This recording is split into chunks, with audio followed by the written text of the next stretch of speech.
नमस्कार बच्चों and welcome to ICSM Nowgong. और आज हम लोग ट्रिग्नोमेट्री का एक नया टॉपिक पढ़ेंगे। तो नया टॉपिक पढ़ने से पहले मैंने ये सोचा है कि आपसे कुछ बातें शेयर करूं। और ये बातें ये हैं जी, मैंने देखा है कि क्लास 10 के बच्चे इस बार ज़्यादा ध्यान नहीं दे रहे पढ़ाई में। वो ये सोच रहे हैं कि 2020 जैसे जैसे चले जाएगा और शायद से इस बार का एग्ज़ाम जो होगा बोर्ड का वो बहुत ही लीजर होगा। ऐसा कुछ नहीं है। अगर आप तुम लोग सोच रहे हो कि हाँ चलो भाई, अगर ऐसे ही एग्ज़ाम चला गया तो अच्छा लगेगा, कुछ पढ़ाई नहीं हो रहा है, वो मतलब कि ऑनलाइन टीचिंग भी इतना अच्छा तरह से बच्चों को समझ में नहीं आता, तो ये सोचते हैं कि जैसे जैसे चल जाएगा और एग्ज़ाम भी ऐसे ही होगा। क्योंकि एग्ज़ाम तो हो नहीं रहा है, क्लास टेस्ट तो हो नहीं रहे, तो बोर्ड एग्ज़ाम भी शायद से बहुत ही आसान होगा। देखो, ज़िंदगी की बात है ये, तो थोड़ा सा दिमाग लगाओ कि आसानी से जो चीज़ मिल जाता है ना वो ख़राब होता है। तो आसानी से कुछ चीज़ मिलेगा नहीं और लेना भी नहीं, ठीक है ना। पढ़ाई करो, ध्यान लगाओ, क्योंकि क्लास 10 में जो भी पढ़ने वाले हो वो क्लास 11 में काम आएगा। अभी तुम लोग जो भी चीज़ पढ़ने वाले हो, जैसे ट्रिग्नोमेट्री हो गया, कोऑर्डिनेट इक्वेशन हो गया, सर्कल्स हो गया तुम्हारा, एरिया रिलेटेड टू सर्कल्स हो गया, स्टैटिस्टिक्स हो गया, प्रोबेबिलिटी हो गया, तुम्हारा फर्स्ट चैप्टर जो था यूक्लिड जो भी था, रियल नंबर्स हो गया, सेकंड चैप्टर जो था तुम्हारा, थर्ड चैप्टर जो था, ये सब जो चैप्टर्स का मैं जो नाम बताया है, जो मैं बोला हूँ, वो सब चैप्टर्स जो एपी है, सॉरी एपी भी है एक है, अर्थमेटिक प्रोग्रेशन। तो ये सब तुम लोग को लेवल में वापस मिलने वाला है और वापस ही तुम पढ़ने वाले हो, लेकिन इन डेप्थ पढ़ने वाले हो। तो शायद से क्लास 11 में ये सब टॉपिक जो बेसिक लेवल का टॉपिक है वो पढ़ाया नहीं जाएगा, तुमको हटा दिया जाएगा, बस ख़त्म करो भाई, आगे बढ़ जाएंगे। क्योंकि वो सीधा जो प्रोफेसर होंगे वो सीधा बोल देंगे कि भाई तुम्हें 10 में पढ़ा ही था, तो ये छोड़ो, आगे बढ़ते हैं, इन डेप्थ जाते हैं। तो ये तुमको फेस करने को मिलेगा। इसलिए बोल रहा हूँ कि भाई 10 को मजाक मत लो, अपने लाइफ के साथ मत खेलो, ठीक है। आराम से पढ़ो, समझो, बेसिक को ध्यान रखो, ठीक है। ये हो गया वो हो गया, 2020 ऐसे ही चला गया, एग्ज़ाम शायद से ख़राब हो गया, ऐसा कुछ नहीं है। एग्ज़ाम शायद से होगा, अच्छा होगा, इसलिए बोल रहा हूँ ध्यान दो पढ़ाई में, ठीक है। तो आगे बढ़ते हैं हम लोग, और मैं एक नया टॉपिक है जो ट्रिग्नोमेट्री का, मैं बोल सकता हूँ कि ट्रिग्नोमेट्री के जो एंगल्स है उनका वैल्यूज़ पता करने के लिए अ, क्या करना चाहिए और कैसे निकाला जाता है, ठीक है। तो वो आज पढ़ाया जाएगा। उससे पहले थोड़ा सा बेसिक हम लोग ध्यान ले लेते हैं, ध्यान कर लेते हैं कि भाई मैंने क्या क्या बेसिक पढ़ाया था। जैसे कि ये एक 90 डिग्री है, राइट एंगल ट्रायंगल है, ये थीटा है, तो ये हो गया हमारा complementary angle, that is 90 minus theta, ठीक है। तो ये इम्पॉर्टेंट है और तुम लोगों ने देखा भी है और पढ़ा भी है। अगर ये साइन थीटा पकड़ लेता हूँ तो होता ये है कि ऑपोजिट, इसका ऑपोजिट अगर ये ए बी सी है तो ऑपोजिट होगा A B by hypotenuse, that is A C. तो ये फॉर्मूला था तुम लोग का। फिर इसका कॉम्प्लीमेंट्री है cosine, that is cos theta, which will be BC, that is adjacent to angle theta, which is this, तो BC by hypotenuse, that is AC, ठीक है। तो इन लोग का भाई भी है, मतलब भाई तो ये था, मतलब इनका ये तो दोस्त था, कॉम्प्लीमेंट्री दोस्त है, भाई भी है जो उनका उल्टा है। तो पहले कॉस का उल्टा हो गया, इसको थोड़ा सा हटा लेता हूँ और लिख लेता हूँ। फिर यहाँ पे जो इसका जो भाई है वो सेक है और जो दोस्त है उसका वो है कोसेक, ठीक है। तो हम लोगों ने पढ़ा कॉम्प्लीमेंट्री एंगल कैसे काम करता है और ये क्या होता है, वो तुमको नेक्स्ट टॉपिक में पढ़ा दिया जाएगा। लेकिन अभी तो हम लोग जो सबसे इम्पोर्टेंट चीज़ है, मेरा अपडेट, ये तो आता ही रहता है, ठीक। जो सबसे इम्पोर्टेंट चीज़ है वो ये है कि एंगल कैसे पता किया जाता है। जैसे कि अगर मैं आपको बोलूँ कि अगर मैं आपको बोलूँ कि चलो ये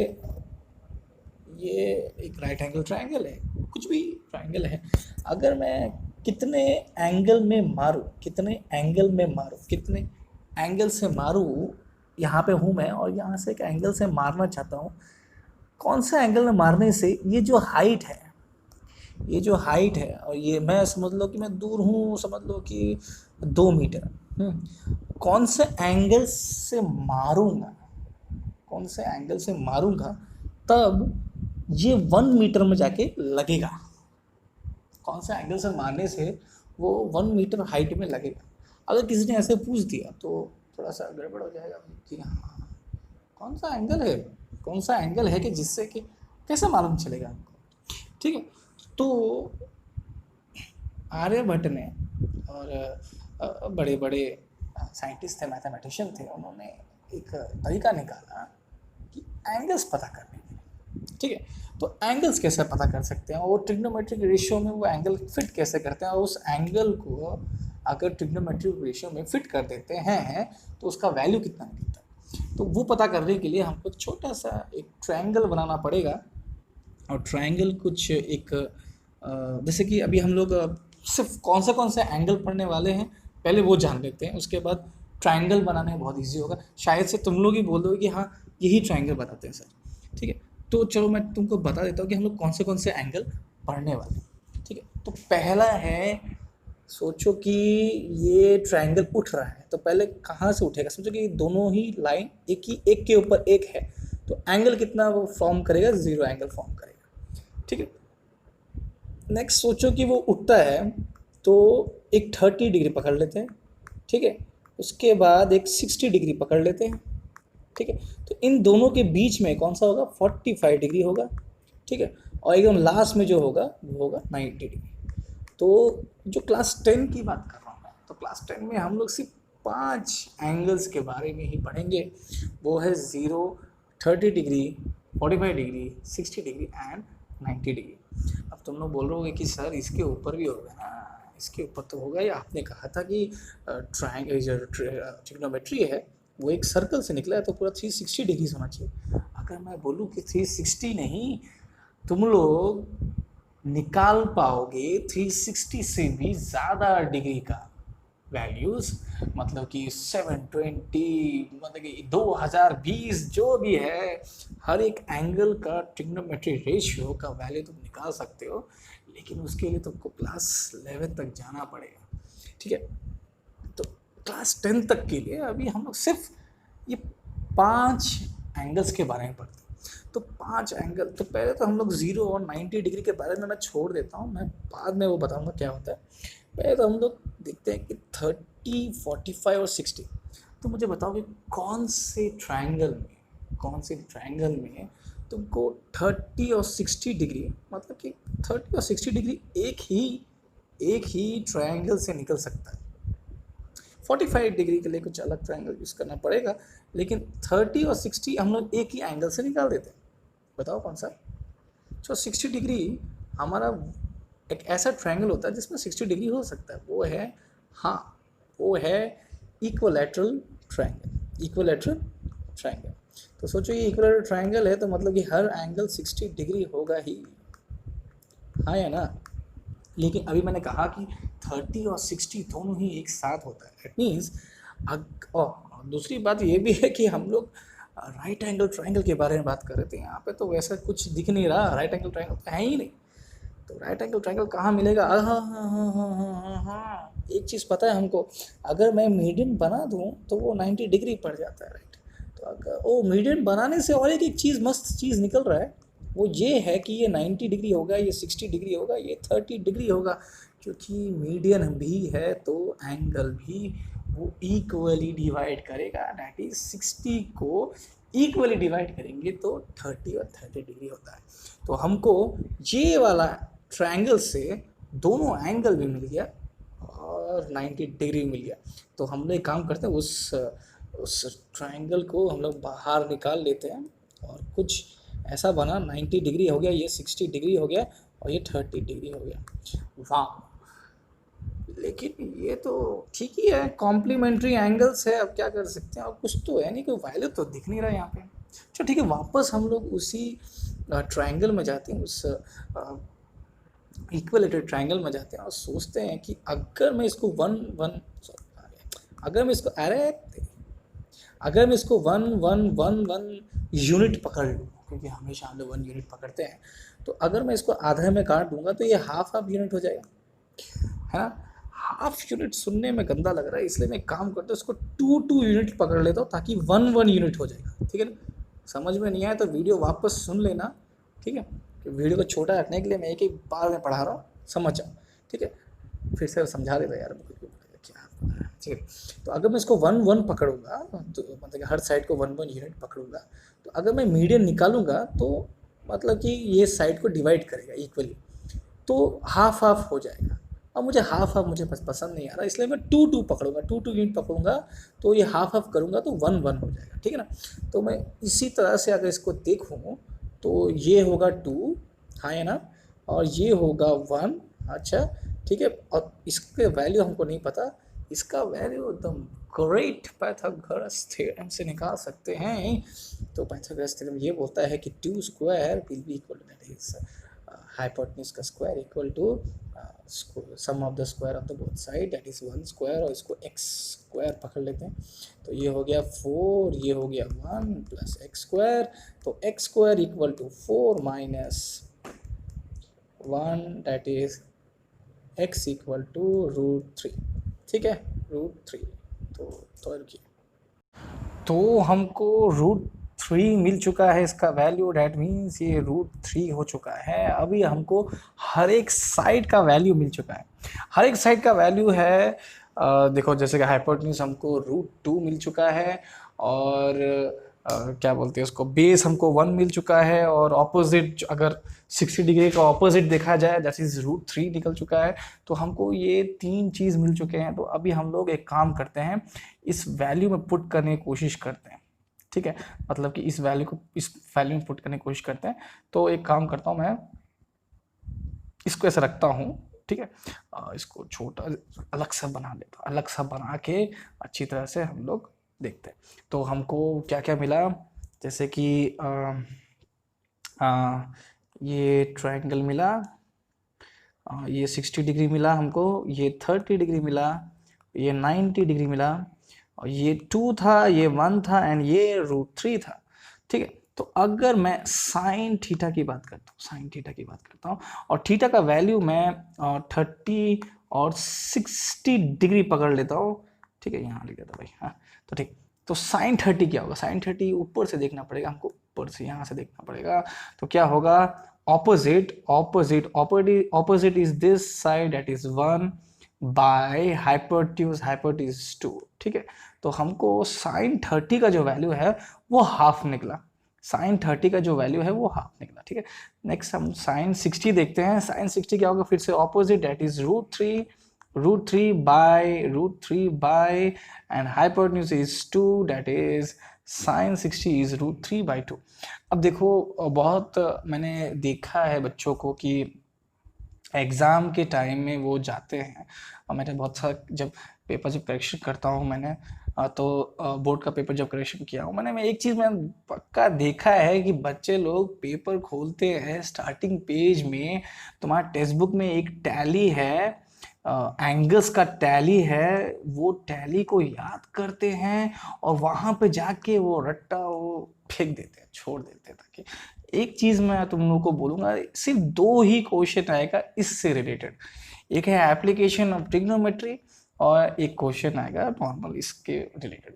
तो क्या पता सिर्फ एक ही क्वेश्चन है ट्रिग्नोमेट्री, एप्लीकेशन ऑफ ट्रिग्नोमेट्री में, जहाँ पे तुमको एंगल का वैल्यू यूज करना हो, ठीक है ना। तो इसलिए इतना टेबल याद करके या वहां पे जाके इतना मतलब कि टाइम वेस्ट करने की जरूरत नहीं है, दिमाग लगाओ, बस ये एक ट्रायंगल बनाना है और एक दूसरा एक ट्रायंगल है 45 डिग्री के लिए, तो वो बस बनाना है। बाकी तुम लोग यहाँ से ही बना पा रहे हो ना, यहाँ से कर पाओगे तुम। देखो जैसे कि अभी कॉस थीटा भी तुम लोग सोच रहे हो कॉस थीटा क्या है, तो कॉस थीटा मैंने क्या कहा था, कॉम्प्लीमेंट्री होता है। कॉम्प्लीमेंट्री का मतलब ये होता है कि साइन 60 का वैल्यू कॉस 30 का वैल्यू सेम होता है, राइट, क्योंकि मैंने कहा था कि cos sine is complementary of cos, जैसे कि साइन 30 का वैल्यू और कॉस 60 का वैल्यू सेम होता है, ठीक है। तो अगर तुम बोलोगे कि सर दिखा दो, यहाँ पे आपने जो ये बनाया है उससे दिखा दो, तो मैं दिखा देता हूँ तुम लोग को। जैसे कि sin 30 cos 30, तो ऊपर है 30, तो कॉस का वैल्यू क्या है, मतलब कि हमको रेशियो क्या है, एडजेसेंट बाय हाइपो। तो एडजेसेंट कितना है, √3, यस √3 बाय हाइपो इज 2, ठीक है। 60 डिग्री देखेंगे, 60 एडजेसेंट है 1, ठीक है, और हमारा हाइपो है 2। देखो यहाँ यहाँ आ गया, ठीक है। तो ये कॉम्प्लीमेंट्री एंगल के वजह से उल्टा हो गया, ठीक है। लेकिन कभी कभी भूल जाओगे तो बस ये याद रखो, तुमको 30 और 60 का वैल्यू हमेशा जिंदगी भर याद रहेगा, ठीक है। नेक्स्ट हम लोग 45 डिग्री का करते हैं। तो 45 डिग्री के लिए हमको फिर से एक ट्रायंगल बनाना पड़ेगा। सोचो, दिमाग लगाओ, ये राइट एंगल ट्रायंगल है, हमको 45 डिग्री चाहिए। तो 45 डिग्री यहाँ बना लेता हूँ, 45 डिग्री। तो एक चीज तुमको पता होगा कि ये भी 45 डिग्री ही होना पड़ेगा, because this two angles are complementary.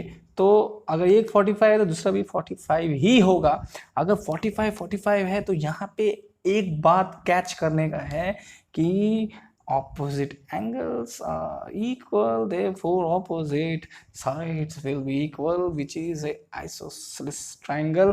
तो अब 90 डिग्री भी है isosceles triangle, मतलब 1 1 पकड़ लेते हैं तो इसका वैल्यू निकालना इजी हो जाएगा। इसको x square, that is Pythagoras theorem, x square equal to 1 square plus 1 square, x square equal to 2, x equal to √2। तो ये हो गया √2। अब हमको वैल्यू मिल चुका है हर चीज का, तो अभी उसमें डाल के देखते हैं कि होगा कि नहीं होगा। कहाँ है भाई, हाँ ये रहा। तो साइन 45 देखता है, कहीं से भी देखो, ऊपर से देखो, नीचे से देखो, वैल्यू सेम निकलने वाला है। देखो साइन 45 क्या होता है, opposite, that is this is the opposite, और हाइपोटेन्यूज है √2। तो यहाँ पे हम लोग साइन 45 का वैल्यू लिखेंगे 1/√2। cos 45 का क्या होगा, cos 45 will be adjacent by hypo, that is 1/√2। तो देखो सिर्फ दो ही चीज बनाना है।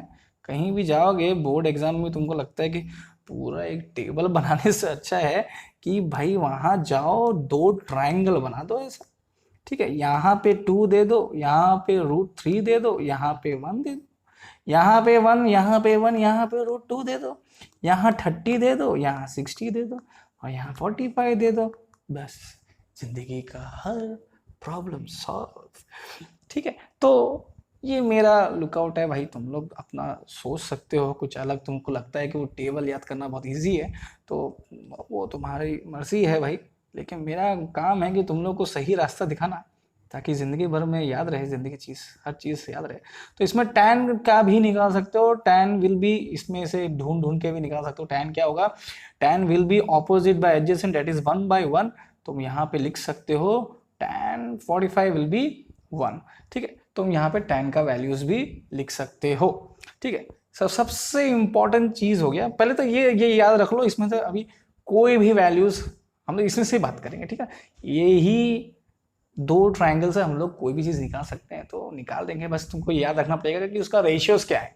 जैसे कि अगर मैं पूछूंगा कि sec 30 क्या है, मैं पूछूंगा कि sec 30 क्या है, तो secant 30 होता है cos का उल्टा। तो cos क्या होता है, एडजेसेंट बाय हाइपो, तो secant क्या होगा, हाइपो बाय एडजेसेंट, तो हाइपो। तो अगर मैं पूछूं कि sec 30 क्या होता है, तो रेशियो याद है तुमको, रेशियो होता है हाइपो कितना है, 2 है यहाँ पे, बाय एडजेसेंट क्या है यहाँ का, √3। तो ये हो गया तुम्हारा sec 30 का वैल्यू, ठीक है। तो ये सब बहुत इजी है, कुछ भी वैल्यू निकाल सकते हो यार, तुम डरो मत इसके बारे में, ठीक है।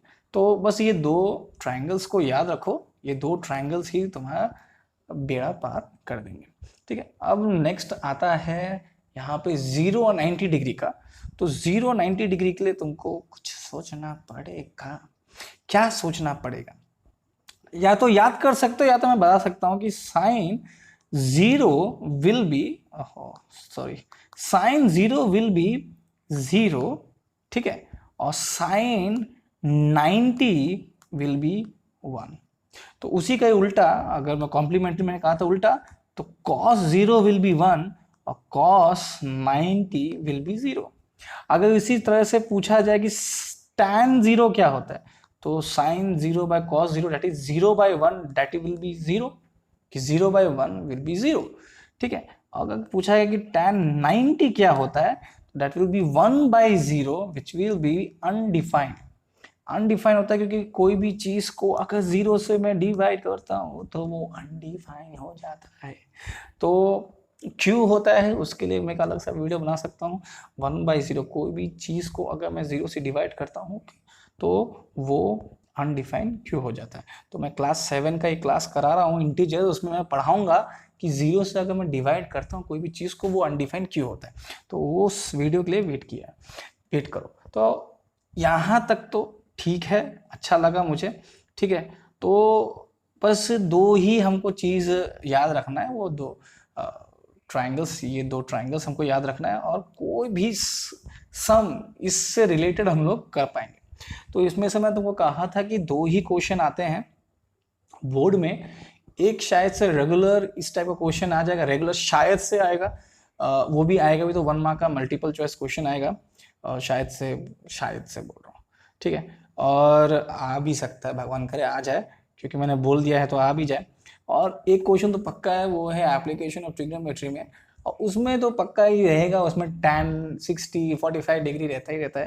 तो tan कभी रह सकता है, कभी cos रह सकता है, कभी sin रह सकता है, लेकिन मैक्सिमम जो है वो tan का वैल्यूज ही पूछता है। ठीक है, तो हम लोग तो पढ़ेंगे ही एप्लीकेशन ऑफ ट्रिग्नोमेट्री, लेकिन अभी तुम लोग को बस ये दो ट्रायंगल याद रख लो, ताकि वहां जाके टाइम वेस्ट ना करो। बड़ा बड़ा टेबल बनाने से अच्छा है कि ये दो ट्रायंगल बना लो और टाइम को सेव करो, ताकि क्वेश्चन तुम लोग ठीक से पढ़ सको। ठीक है, तो थैंक यू सो मच, आप लोगों ने देखा और इससे कुछ सीखो। और प्लीज मैं फिर से बोल रहा हूँ, ये मत सोचो कि बहुत इजी होगा क्लास 10। ठीक है, अभी जो भी चल रहा है दैट डजंट मीन कि तुम लोग पढ़ाई छोड़ दो, क्योंकि तुम्हारा जिंदगी का मामला है, ये जिंदगी भर नहीं रहने वाला है इससे मान। ठीक है, कभी ना कभी तो नॉर्मल होगा, क्योंकि नॉर्मल अभी हो ही चुका है और जिंदगी भर के लिए यही नॉर्मल है। तो पढ़ाई तो करना है, जिंदगी जीना ही है, तो कुछ लाइफ में कुछ बनना भी है आई थिंक। तो प्लीज पढ़ो, बेसिक में ध्यान दो और 10 को फाड़ दो। ठीक है, thank you so much and good bye.